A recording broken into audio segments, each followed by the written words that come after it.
Handa na si Phoenix Fuel Masters head coach Ariel Vanguardia na ipahiram sa Gilas Training Camp ang 2 miyembro ng kanyang koponan. Ito ay sa kabila ng nalalapit na PBA Commissioner's Cup.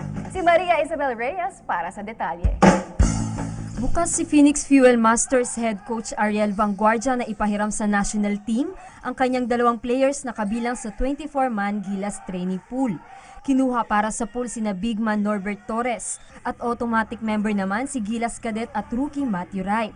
Ngayong linggo nang i-anunsyo ni Gilas coach Chot Reyes na nakatakdang umpisahan ang paghahanda ng Gilas Pilipinas sa isang 3-day training camp sa Tagaytay City mula March 14 to 16.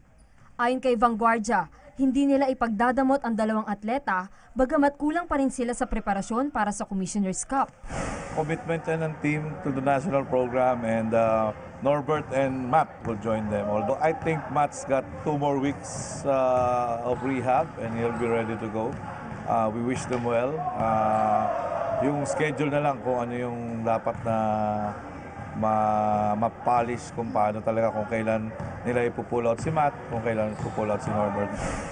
Kakakuha pa lang ng koponan kay former team import Eugene Phelps, kung kaya hindi pa nakakapagsanay ng husto ang batang team para sa second conference. Hindi rin nakapagsanay para sa koponan si rookie Matthew Wright dahil kasalukuyan pa rin itong nagte-therapy matapos sumailalim sa bone spurs surgery. We're more than willing to lend a helping hand.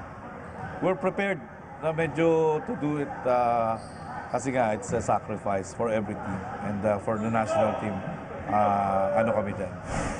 Sa kabila naman ng posibleng absence ng 2 sa training, sasandalan ng Fuel Masters ang ilang veterans ng team gaya ni Cyrus Baguio, RJ Hazul, Doe Kramer at JC Intal. Maria Isabel Reyes, PTV Sports.